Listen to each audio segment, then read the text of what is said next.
जी, वज़ीर कानून आज़म नज़ीर तारड़ की जो प्रेस कॉन्फ्रेंस है, ज़ाहिर बात है उससे यही तवक्को की जा रही थी। हुकूमत तो कभी इस फैसले को तस्लीम नहीं करेगी, क्योंकि अटॉर्नी जनरल ने भी भरपूर अंदाज से ये दलाइल दिए थे और कहा था कि ये तमाम सीटें हुक्मरान इत्तेहाद को मिल जानी चाहिए। मगर वज़ीर कानून साहब को इतना भी शायद एहसास से नदामत नहीं कि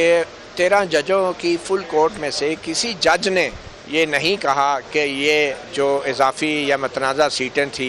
ये हुकूमती इत्तेहाद को मिलनी चाहिए। इस बारे में वज़ीर कानून आज़म नज़ीर तारड़ को किसी किस्म की कोई नदामत या कोई शर्मिंदगी नहीं है और पूरी प्रेस कॉन्फ्रेंस में उन्होंने महज ये कहा है कि सुन्नी इत्तेहाद कौंसिल और PTI क्योंकि फ़रीक नहीं थी तो इसलिए PTI को सीटें नहीं मिलनी चाहिए थी। चलें, अगर वज़ीर कानून की ये बात तस्लीम कर भी ली जाए कि PTI को नहीं मिलनी चाहिए थी तो फिर हुकूमत को भी नहीं मिलनी चाहिए थी। तो मैं समझता हूँ हुकूमत खुद बहुत कंफ्यूज है और वो कंफ्यूज इसलिए है कि वो एक बहुत बड़ी बेअसूली कर रही थी और वो बेअसूली का आगाज़ उसी वक्त से हो गया जिस वक्त 13 जनवरी को PTI से बल्ले का निशान छीना गया। और जहाँ तक वज़ीर कानून की ये बात है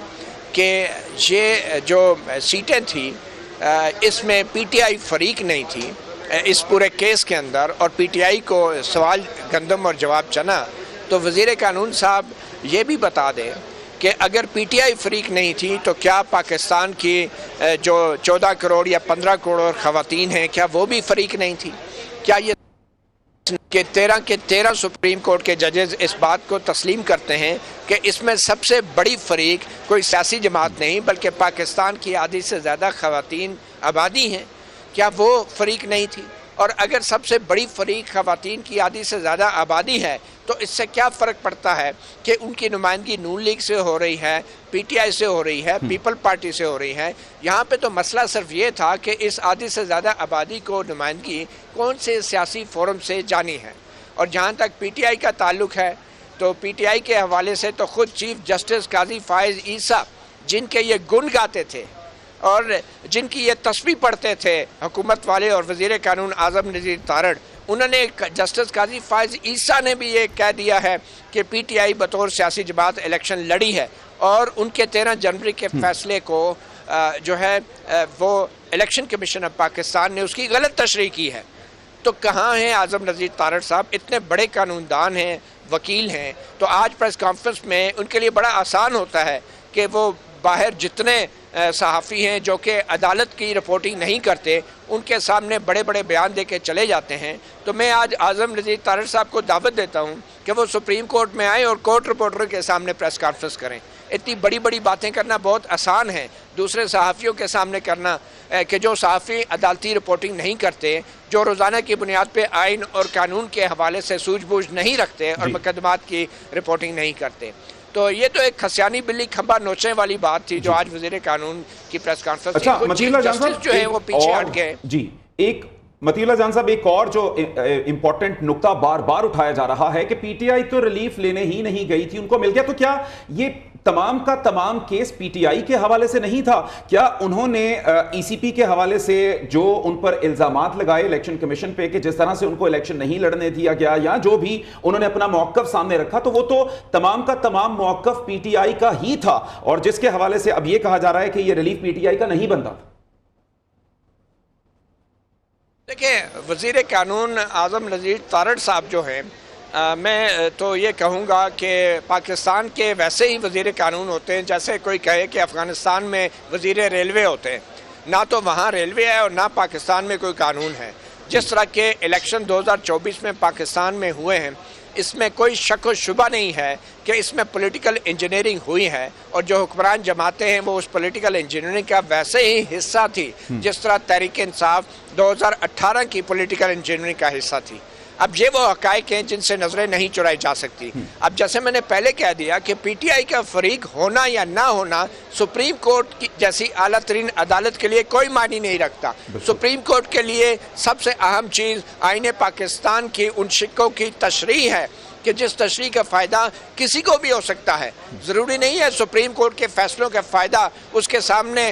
पेश होने वाले सिर्फ उन फरीकों को हो जिन्होंने चंद लाख रुपए दे के वकीलों को हायर किया हो। सुप्रीम कोर्ट जैसी आला तरीन अदालत का फ़ैसला जो भी होता है वो पाकिस्तान के 25 करोड़ आवाम के फ़ायदे में होता है या नुकसान में होता है। सिर्फ फ्रीकैन की हद तक ये बात महदूद नहीं रहती। तो ये सिर्फ PTI की कोई दरख्वास्त या सुन्नी इत्तेहाद कौंसिल की दरख्वास्त का मामला नहीं था। जैसे मैंने पहले कहा, ये 14-15 करोड़ पाकिस्तान की ख़वातीन की नुमाइंदगी का इशू था और सुप्रीम कोर्ट ने आईने पाकिस्तान की बज़ाहिर तशरीह की है। अभी तफसीली फैसला आना है। तो अभी तो जो कहते हैं ना, अभी इब्तदाई इश्क है, रोता है क्या, अब आगे आगे देखिए होता है क्या। जब तफसीली फैसला आएगा तो इस हुकूमत को और वजीर कानून को बहुत सारी चीज़ों के जवाब देने पड़ेंगे। अच्छा, एक और बात मतीउल्लाह जान साहब कि जो सारी सूरत हाल बनती है, इसमें क्या इलेक्शन कमीशन, जिसका मेन रोल था और जिसके बारे में जजेस की जानिब से रिमार्क्स भी दिए गए कि वो तो ऐसे आ रहे हैं कि जैसे वो एक मुकम्मल पार्टी के तौर पर, एक इदारे के तौर पर नहीं आ रहे, तो क्या,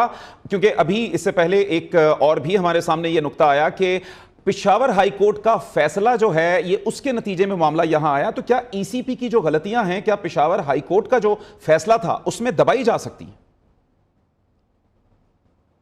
बिल्कुल नहीं। मैं समझता हूँ आज के फैसले के बाद इलेक्शन कमीशन बशमूल चीफ इलेक्शन कमिश्नर को शर्मिंदगी का, एहसास नदामत का इजहार करते हुए इस्तीफ़ा दे देना चाहिए। ये बहुत बड़ी शिकस्त है एक आईनी इदारे की, जिसने एक सियासी फरीक बन के, एक सियासी पार्टी बन के ये केस लड़ा और हर वो हरबा इस्तेमाल किया जो आम तौर पे आम लोग इस्तेमाल करते हैं कोई अपना मुकदमा जीतने के लिए। तो ये बहुत बड़ी शिकस्त है, एक बहुत बड़ी शर्मिंदगी की बायस है एक आईनी इदारे के लिए जिसको इलेक्शन कमीशन ऑफ पाकिस्तान कहा जाता है। और ये बहुत बड़ी इंडाइटमेंट है, ये एक चार्जशीट है कि जिन तरीके से, और ख़ास तौर पे सुप्रीम कोर्ट की तरफ से ये कहना और तकरीबन 13 में से 11 जजों की तरफ से ये कहना कि इलेक्शन कमीशन ने सुप्रीम कोर्ट के फैसले की गलत तशरीह की है, ये बहुत बड़ी बात है। चीफ जस्टिस काजी फैज़ ईसा की तरफ से ये बात को इकरार करना कि 13 जनवरी का उनका फैसला भी उसको गलत तशरीह करके इलेक्शन कमीशन ने तहरीक इंसाफ के उम्मीदवारों को आज़ाद करार दिया, ये बहुत बड़ी बात है। ये एक चार्जशीट है और मेरे ख्याल में ज़रा सी भी कोई अगर एहसास नदामत रखने वाला चीफ इलेक्शन कमिश्नर होता तो वो इस शॉर्ट ऑर्डर के बाद एक शॉर्ट सेंटेंस के साथ अपने ओहदे से इस्तीफ़ा दे चुका होता। अब देखना यह है कि एक चीफ इलेक्शन कमिश्नर नहीं बल्कि 4 इलेक्शन मेंबर्स भी होते हैं इस इलेक्शन कमीशन के, क्या उनमें से किसी एक शख्स को भी रत्ती बराबर भी एहसास है कि कितनी बड़ी चार्जशीट है? 11 जजों का ये कहना कि चीफ इलेक्शन कमिश्नर ने ये फैसले की गलत तशरीह की 13 जनवरी के फैसले की, और ये सिर्फ गलत तशरीह नहीं थी, उस एक गलत तशरीह की वजह से 2024 के तमाम इलेक्शन जो हैं उनका साख